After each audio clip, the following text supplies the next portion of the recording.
Yeah, I just got in from LA to Phoenix, Phoenix to Puerto Rico. I am exhausted. Yeah, it sounds like quite a bit of travel there. Well, not Phoenix. I'm sorry, Philadelphia. It's like anyway, whatever. It is what it is. Yeah, dude. So what's going on? I let me pull up your my internet's a little slow here at the house. Where are you? Cool. Let's see. So the issue we have is okay. So you're wanting to know um, about getting costs to send the subs. Is that from paying a service or something? Oh, okay, yeah. So I guess you've signed a design agreement, right? Yep. So Todd is the guy that's got the three A-frames. We're looking to do Mm-hmm. minimum of one this year, but trying to make it cost effective to do the two, and then next year, and then the third one the following year after he makes some money with the short-term rentals. Make that's working out. Got So it. design agreement for that one, and today I'm sending off a design agreement for another one. So I'm just kind of the next step. I kind of sent the plans out to a few of the Mm-hmm. subs that I use currently, Yep. uh, but um, when it comes to doing kind of all these projects, I feel like I need to get some more subs, some different pricing because some of the stuff has come back pretty crazy. So Yep. Yep. Nope. So I know. All right. Let's unpack that. First, let's talk about the design phase, and Mhm. then what we're doing. So essentially, during the design phase, we're also running an estimate where if you think of it as like an upside down triangle funnel in terms of right at the very top, when we given our ballpark numbers, we're calling that 35% accurate. And then there's really, you should think of the design phase as three phases. In phase one, we're getting our as-built. Some people call them like we call them existing conditions, but just as-built drawings. And then from there, we can give them about a 50% accurate number. And then in phase two, we're doing the design drawings. So we take the existing conditions and the elevations, and we essentially this is for remodels. For new construction, it's way easier.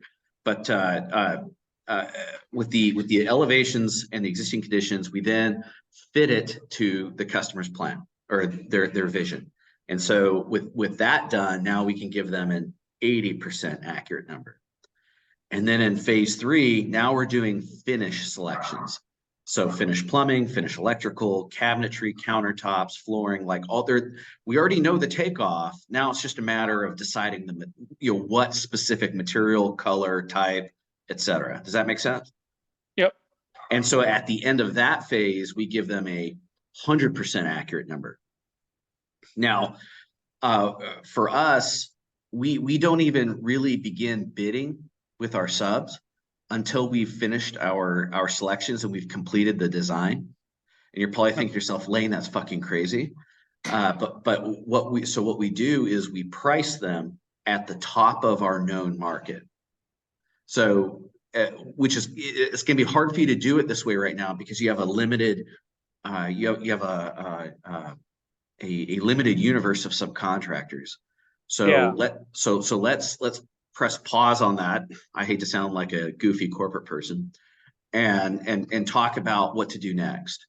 And so what I would do next is using Google, using LinkedIn, basically Google and LinkedIn for now, maybe Facebook, but essentially what I do is I would go to this website called Upwork and get yourself a $3 to $5 an hour South Asian outsourcer. And specifically, the keyword in the job you want to use is called data research. So when you find that person, you tell them what town are you in? Waukesha. Waukesha, Wisconsin. Yeah. Yeah. So you tell them like, yo, I want to know the name, phone number, email, company name of here. Let me for illustration. I'll show you. I eat my own cooking. Rather than talk, let's just show. So one moment here. Keen & Co. Shoejoy. This is my man. Why can't I see? Let this load up. So anyway, I list every single trade and I list all the cities I want them to look at. So for example, I had my man Shoejoy here. If this thing will load.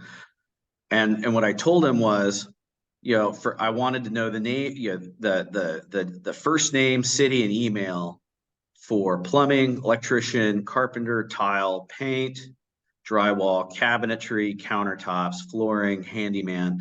And you're probably thinking like yourself, like, Lane, why handyman? And the reason is you got a lot of guys out there that know multiple trades that are, self-employed, that probably do good work, but they're not hyper specialized in any one trade, and they call themselves handyman. Like you used to be one of those, Chris. Yeah. And so like if you were in Raleigh, Durham, I would be targeting you to put you on our remodels because you do great work. And up until you met me and we started working together, like you weren't a direct competitor yet. And so then I just told him I listed all the big cities in the metro. So for my man Justin out in Scottsdale, that would be Scottsdale, Phoenix, Tempe, Mesa, Chandler, Gilbert, Glendale. I mean, there's more. But in your case, Waukesha, I don't know the geography. I won't pretend to know. You know it. But just list like every single city within 60 miles that could conceivably do work for you. Yeah. And then a day later, they'll spit back, gee, many Christmas. And this was just 1,129 potential subcontractors. Wow. It would take you a decade to meet all these guys. Yeah. Right. So then what I do is I email them. Don't load it all up into Google. You'll get your email flag spam by Google. What I do is I use a service like Instantly right here. You could use a standard autoresponder. It really doesn't matter. You could use Google, but just restrict it to 25 emails per day per separate email account. If you go any over that, the Google algorithms can be like, hey, Chris, stop spamming. Yeah. Right. And so here is here is I'll show you a campaign. Let's see, where are you? Kane subs. Okay. So we're getting a 50% open rate, which is amazing. And so the sequence we're sending them is pretty simple. It's, hey, Chris, I'm Lane, VP of Subcontract Relationships at Kane & Company. We're growing rapidly and investing in a lot of marketing to produce more work building casitas. Down in Phoenix, they call them casitas. Everywhere else, we call them ADUs. Right. So we're building casitas and very high-end kitchens and whole house remodels. Here's what's in it for you working with us. We pay top of market because we charge top of market. We pay on time. We target a 6-month backlog for business security during these insane times. Our job sites are clean and ready for you. Our projects always have detailed construction plans and a clear construction schedule with a single point of contact for you. So no bullshit, no games, no unexpected delays because time is money. I'd love to meet with you for coffee to talk about how we can help grow each other's business. My company is largely built on quality sub relationships, so I know time is money. Would it be crazy to meet up for maybe 30 minutes next week to talk shop? That's the email. Chris, imagine you got an email from a high-end remodeler back before you got into the, you stepped up. Like you got an email like this. Would you at least like entertain it? Yeah. Because you're saying all the key points of, taking care of the subs, pay top dollar because charge top dollar. So normally I would feel like I would be if I would get something like that, just without having all those verbiage, I'd probably ignore it. But how it was worded. Yeah, so I mean, like we grab their attention right there. Boom. Like, hey, here's the work we're working on.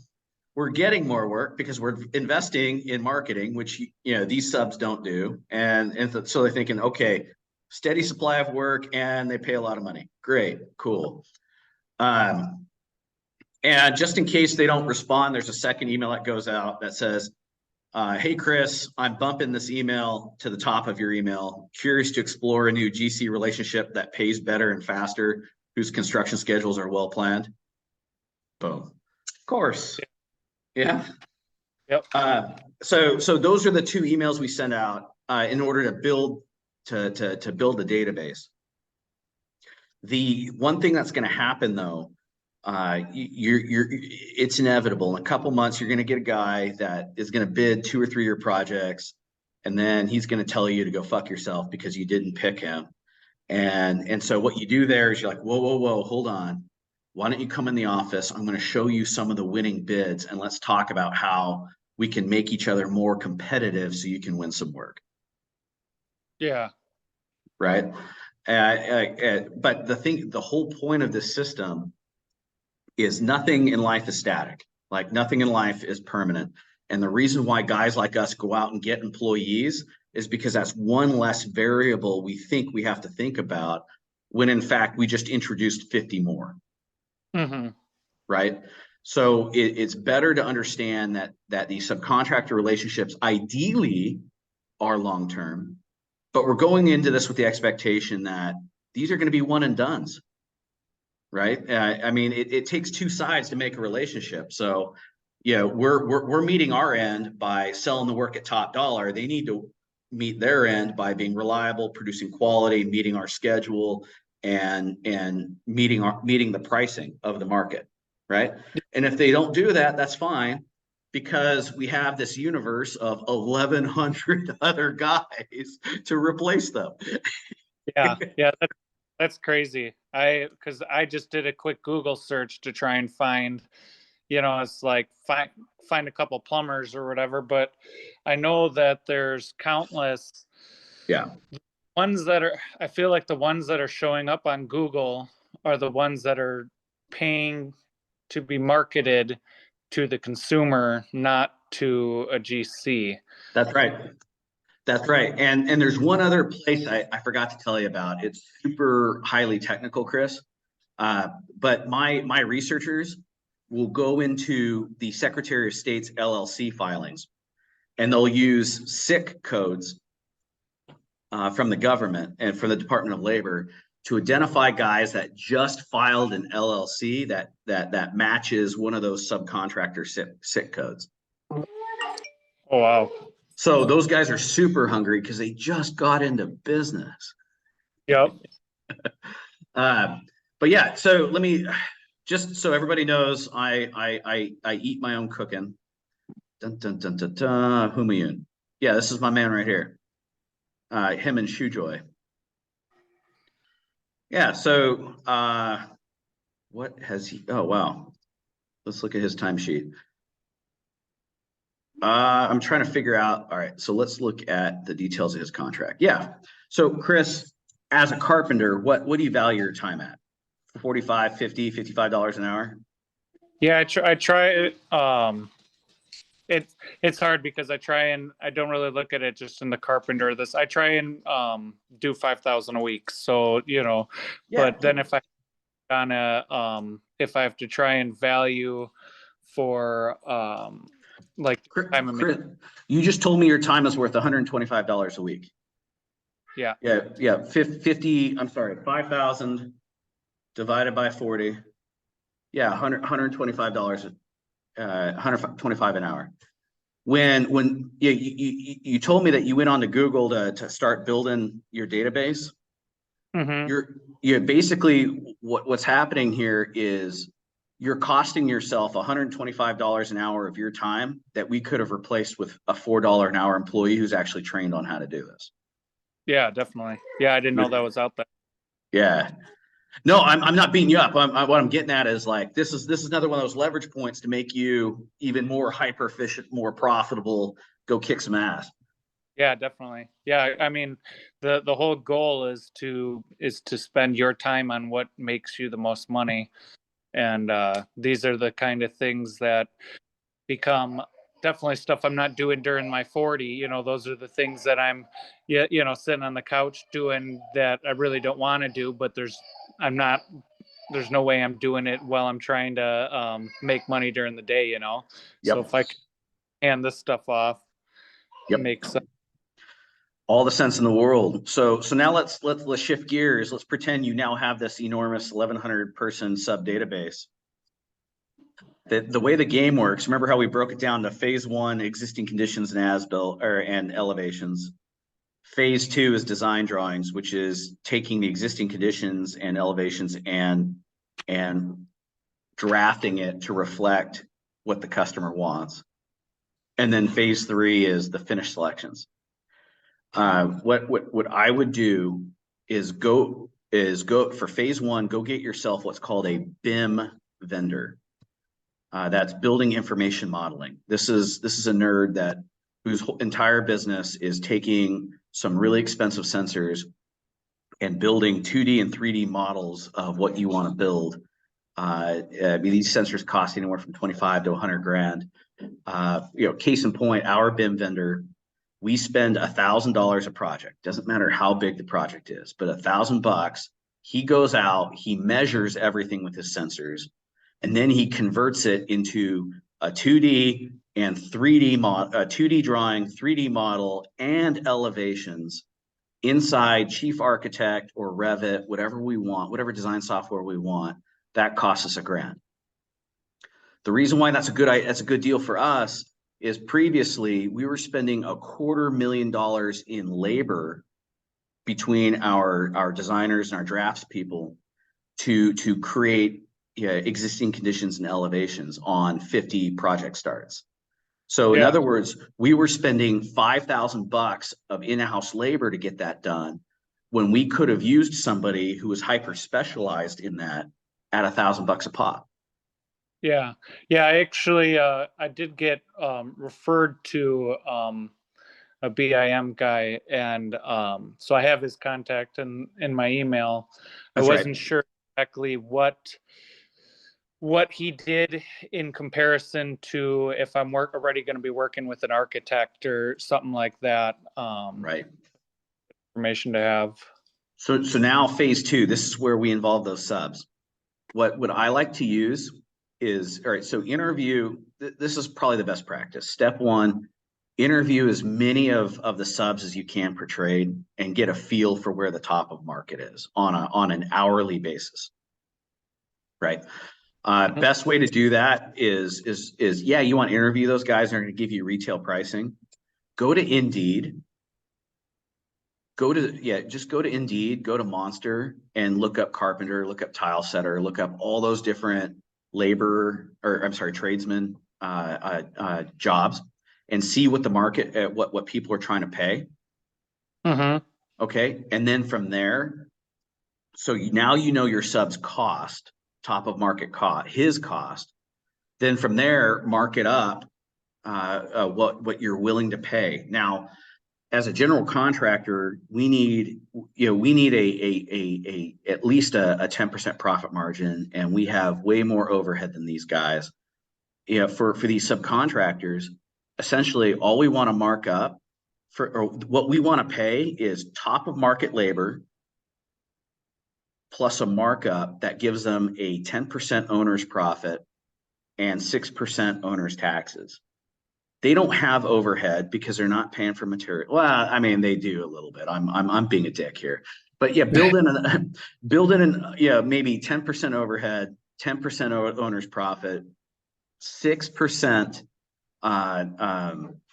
taxes. That comes out to 26%. So 100 minus 26 is 74.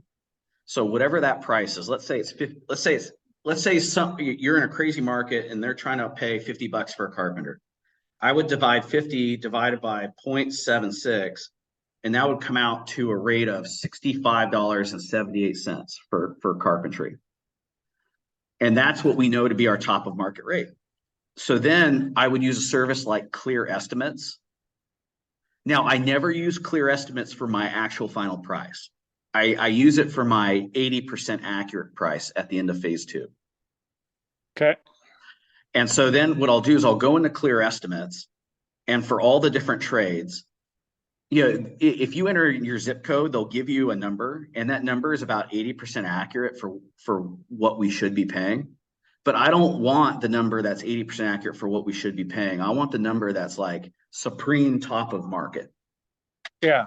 Right. So I go in and I adjust all those numbers in the back end of clear estimates. So then from there, all I got to do is just load in the takeoffs per assembly, per trade. And then clear estimates will kick out to me what the man hours are for that particular assembly and what I should be paying. Now, at this stage, what I do is I add up all the retail numbers, apply my markup, because remember, we're targeting a 10% owner's profit plus a market replacement salary. We're paying you a salary as if you were not you. And what I mean by that is, you understand what I mean.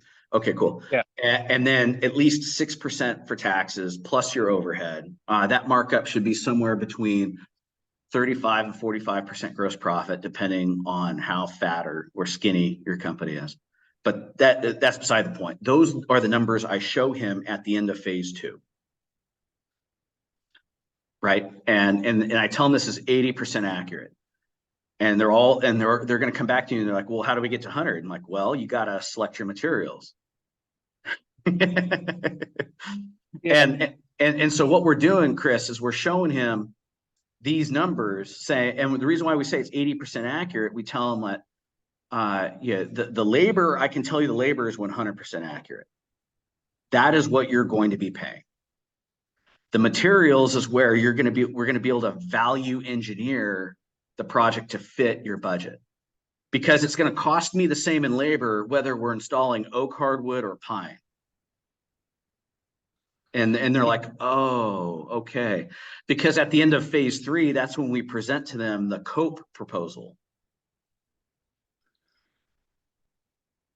And remember, in the COPE proposal, we're giving them one number for the labor, and the labor is broken down by assembly, by or by days. So they get an idea of a construction schedule, and then a single price. Materials we list down to the fucking screw box at 0% markup. But we're not doing that. We're not investing any time into doing this until he's signed off on the 80% accurate estimate. He is signed off on the design drawings. And the policy here, Chris, is if he changes the scope to fit his budget, we go back to the beginning of phase 2, and we redraw the design drawings. And oh, by the way, remember, we're charging $150 an hour right now. Yeah. So backtrack. So when you're saying we have everything for broken down for the assemblies and how many hours and all that. So where do we get that information from? Yeah. So remember earlier, clear estimates kicks us out the hours for the assembly. So we upload the plans to clear estimates. By upload, you're going to have to do data entry. So you're going to have, whether you're old school like my old man and use a ruler, or you use like Plan Swift, doesn't matter. Just get the takeoffs, load the takeoffs into clear estimates. Gotcha. And if you're lazy like me, I have a civil engineer I hired in the Philippines. He's a legit ASCE certified civil engineer who lives in the Philippines for $12 an hour, and I have him do all my takeoffs. Nice. Okay. Right. And so this is the thing. This is like the mindset shift. If you take anything away from this, is if you don't feel you're a stone cold expert, or you simply don't like doing something that must be done. The idea is, let's go find somebody who's better than me and cheaper than my time. Yep. Yep. Yep. Makes sense. Dude, I'm a finance guy. I am not a master craftsman. Like you, if you ever see me with a tool belt, I want you to take the hammer out of the tool belt and hit me across the head with it. Like I do not belong on a job site. Fair. Right. So I've had to learn how to utilize basically that mindset shift of let's find people better than me who cost less than my time to do the thing. Yeah, to do the thing. And it works both ways. Like, so you are a master craftsman. I'm jealous of your knowledge of building and carpentry. I legitimately am. Like, I have an inferiority complex about the fact that I don't know how to do what you know how to do. But at the same time, it's like going back all over again. A kid that comes out of trade school with just that mindset shift will be a multimillionaire. I mean, it's just, and it's really hard to do it the other way around, where you come in with the business knowledge because there's just so much to learn. So you have a huge competitive advantage here. Yeah. Yeah. No, I see what you're saying about breaking down, the tasks that don't fit into your skill set and capturing the costs with the design agreement. Now, Chris, two things here. I understand. I know you're going to want to self-perform some of the labor. Guys like you, it's really hard to take off the tools. But because you're hyper perfectionists. So the way I'm going to break you of that hyper perfectionism is we're not going to allow you to pay yourself what you think you're worth. You're only going to get paid off of the time you spend on the tools for what it would have cost us to pay another carpenter. Yeah. So I'm right now I'm looking at was working on a schedule for these 3 projects, thinking about, okay, I know that if I'm using the same framing crew on these 3 projects, let's say, they're not going to be subsequent, or they're not going to be going at the same time. So and I was just kind of playing with that, because even if I was to do any of the stuff I like, which is a finish work, I would be the bottleneck of the project. You are. And goal is to not be that. Yeah, but baby steps, man. And so what I'm getting at is, like, Rome wasn't built overnight. And so the fact that you can get on the tools is it very much de-risks the business plan here. Because if something goes wrong, you can just jump in and fix it, and we'll fire the sub and never work that fucker again. Yeah, that's kind of what. So when I was kind of going through some of the numbers and coming up with, I'm just doing a rough Excel spreadsheet based on what labor should be for a sub, not what I would want, and this and that. The finish work on one of the projects, I look at it as like, I wouldn't do it for that, but I know that but what I mean, but my labor rate isn't what I'm not trying to pay everybody what I would want to do for it. But it is nice, so I'm looking at, like, let's say we're doing, if I got the concrete crew working on the 2 lake homes, and if I have nothing going on, I could be playing with the demo on the 3rd one.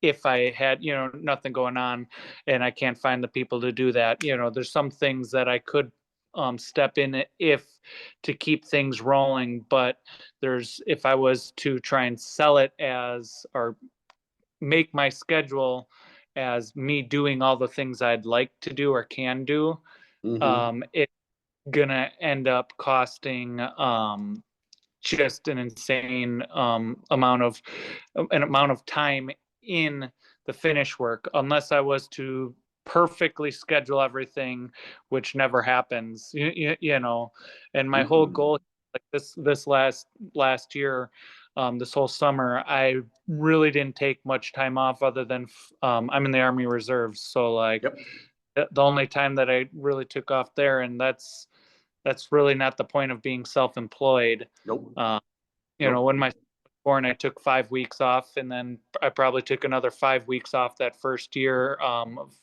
And like I Yeah, made enough money where I can, but then I'm not making money while doing it. that's You right. know, That's right. uh, So, and so Chris, in phase 3, last piece, this is, so you're talking about, you know, the value of your time, getting phase 3 nailed correctly. This allows you to never go to the office again.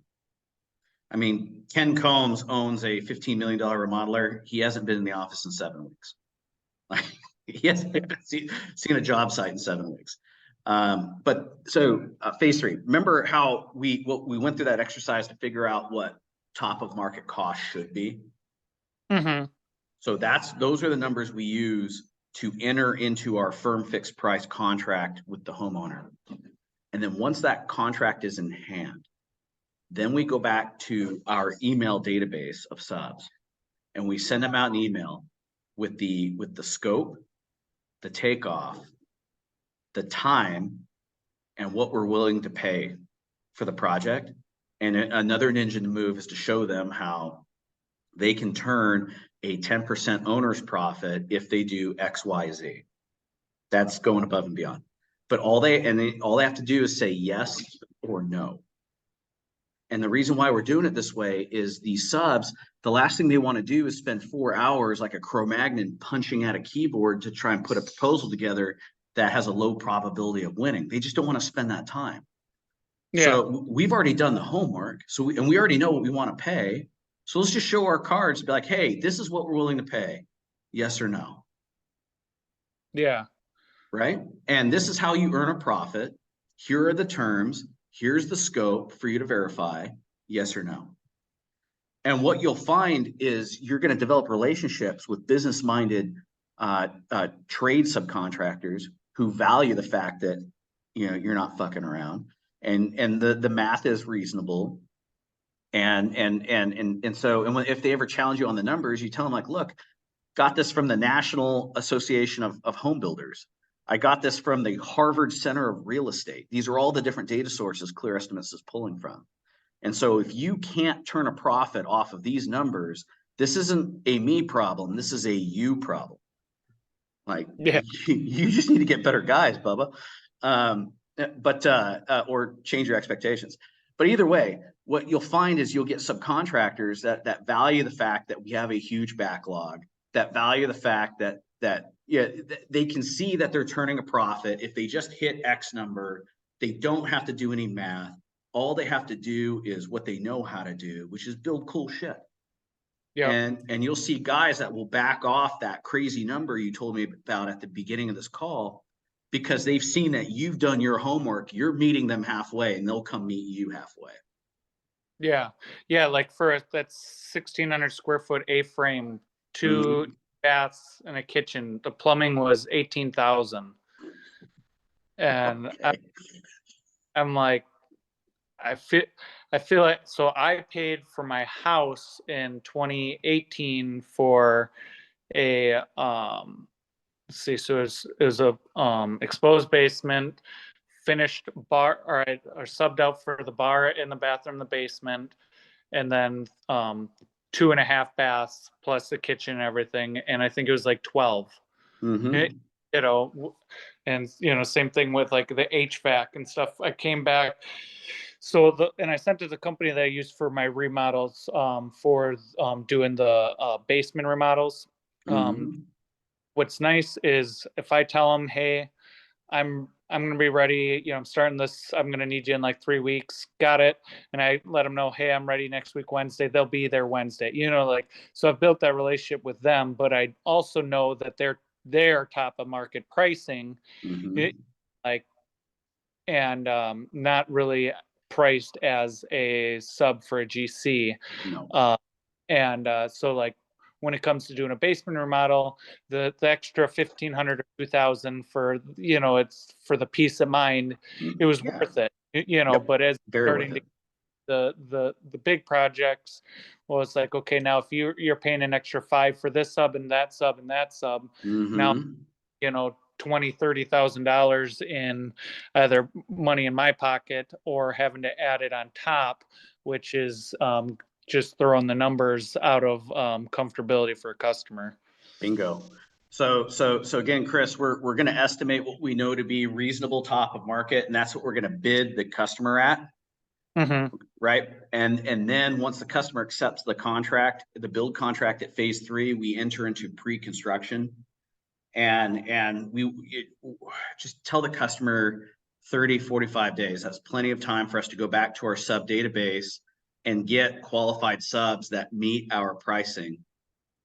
And when you use the process I gave you, what's going to end up happening is you're going to achieve profit grippage, because these guys are going to come in lower.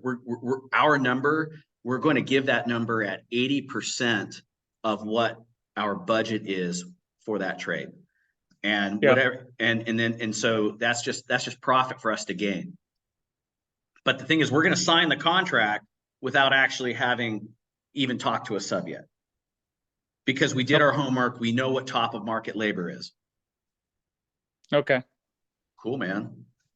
Yeah. So let me know how that goes. If you have any questions, you got my text, or you have my cell. But super excited for you, man. We're working on what, a $750 million project between these 3 A-frames.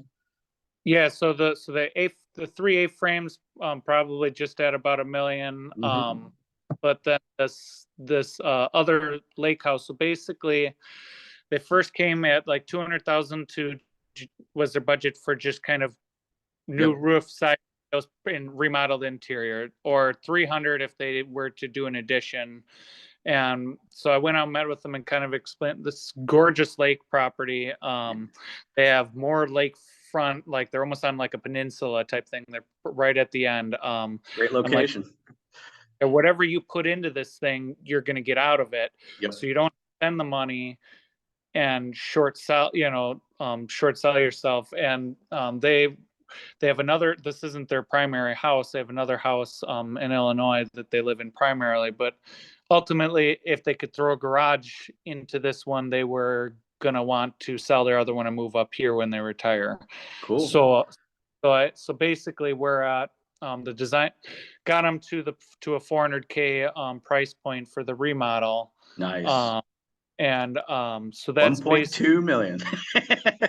Yeah. Well, it looks like if everything comes together with what I got kind of planned for next year, I'm at like 1.3 million for next year. Nice. And which is pretty cool, because like I said, this year I think I'm going to be at like 450. We've already 3x'd your business, brother. Yeah. So it's just and I think that'll get me into the fall. So I still have some room to, if everything goes, I put some, in the schedule, I put some, obviously time for unknowns and things to, slow down. But